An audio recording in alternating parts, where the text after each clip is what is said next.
ఈ సందర్భంగా అసోసియేషన్ జిల్లా అధ్యక్షులు శేషయ్య మాట్లాడుతూ నూతన ప్రభుత్వం అధికారంలోకి వచ్చి 7 మాసాలు గడుస్తున్నా రిటైర్డ్ పెన్షనర్ల సమస్యలను పరిష్కరించడంలో అలసత్వం వహిస్తుందని ఆరోపించారు. కనీస పెన్షన్ 9,000 ఇచ్చేలా ప్రభుత్వం చర్యలు తీసుకోవాలని డిమాండ్ చేశారు. కేంద్రంలో ప్రభుత్వ సీనియర్ సిటిజన్లు ఉన్న రైతులను క్రమేపీ నిర్వీర్యం చేస్తుందని మండిపడ్డారు. పెన్షన్ ప్రైవేటీకరణ చర్యలను ప్రభుత్వం ఉపసంహరించుకోవాలని కోరారు.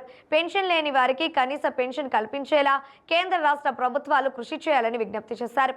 ఈ కార్యక్రమంలో అసోసియేషన్ ప్రధాన కార్యదర్శి సిహెచ్ రాంబాబుతో పాటు రిటైర్డ్ పెన్షనర్లు అసోసియేషన్ సభ్యులు పాల్గొన్నారు.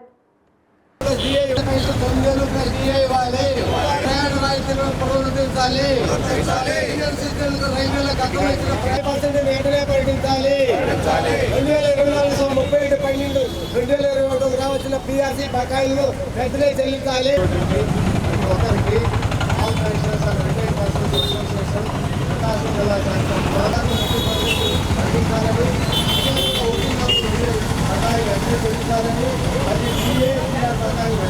రిటైర్డ్ పర్సన్స్ అసోసియేషన్ ఆధ్వర్యంలో ఈ ధర్నా జరుగుతూ ఉంది. నా పేరు ఏవి పుల్లారావు, నేను దీనికి గౌరవాధ్యక్షుడిని. ప్రధానంగా ఢిల్లీలో ఈ సంఘానికి సంబంధించి 3 రోజుల పాటు ఈ కార్యక్రమం కొనసాగుతూ ఉంది. వాళ్ళకి మద్దతుగా ఇక్కడ ఈ ధర్నా చేయటం అనేటువంటి జరుగుతూ ఉంది. సమాజంలో ఇవాళ సాధారణమైనటువంటి పెన్షను, సామాజిక పెన్షన్ 4,000 ఇస్తూ ఉన్నారు. కానీ అనేక మంది ఈపీఎఫ్ పెన్షన్దారులకి 2,000 కూడా లేనటువంటి దుర్భరమైనటువంటి పరిస్థితి ఉంది. కనీసం సామాజిక పెన్షన్ కూడా ఇవ్వటం లేదు. అదేమంటే నువ్వు గవర్నమెంట్ ఎంప్లాయీ అనేటువంటి పేరు పెట్టి వాళ్ళకి కనీసమైనటువంటి పెన్షన్ కూడా ఇవ్వనటువంటి పరిస్థితి ఇక్కడ దాపురించింది. అందువల్ల మినిమం పెన్షన్ అనేటువంటిది 9,000 బేసిక్గా ఏర్పాటు చేసి పెన్షన్ దాని మీద ఉండేటువంటి డిఏ కలిపి పెన్షన్ ఇవ్వాలనేటువంటి ప్రధానమైనటువంటి డిమాండ్. అందువల్ల ఈపీఎఫ్ పెన్షన్దారులకి కనీసమైనటువంటి జీవన భృతి ఇవాళ సమాజంలో భార్యాభర్త బతకడానికి కనీసం 10-15 వేలు లేని బతకలేనటువంటి స్థితి.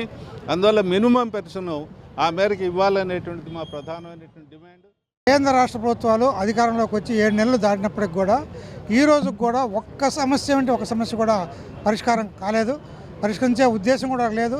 కేంద్ర ప్రభుత్వం మరీ దుర్మార్గంగా కొత్త పెన్షన్ స్కీమ్ అనేది తీసుకొచ్చి ఈ పెన్షన్ని ఎత్తేసే ప్రయత్నాలను కూడా చేస్తూ ఉంది.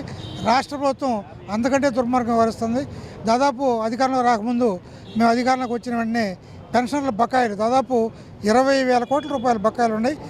పిఆర్సీ బకాయిలు కానీ, డిఏ బకాయిలు కానీ, మెడికల్ రీఎంబర్స్మెంట్ కానీ, గ్రాట్యుటీ కానీ, కమ్యూటేషన్ కానీ, ఇటువంటి ఏపీజీఎల్ఐ కానీ, పిఎఫ్ కానీ తదితర బకాయిలని కూడా 20,000 కోట్ల రూపాయలు ఈ పెన్షన్స్కి ఉన్నాయి. ఒక్క బకాయి కూడా చెల్లించట్లేదు. కనీసం ఎప్పుడు చెల్లిస్తారో కూడా చెప్పడం లేదు. కనీసం ఒక మీటింగ్ కూడా పెట్టలేదు. ఇచ్చేటువంటి ఉద్దేశం గత ప్రభుత్వం ఇవ్వలేదు కాబట్టి మేము కూడా ఇయ్యము అనేటువంటి మీరేం చేసుకుంటారో చేసుకోండి అనేటువంటి నిర్లక్ష్య ధోరణితో వ్యవహరిస్తూ ఉంది.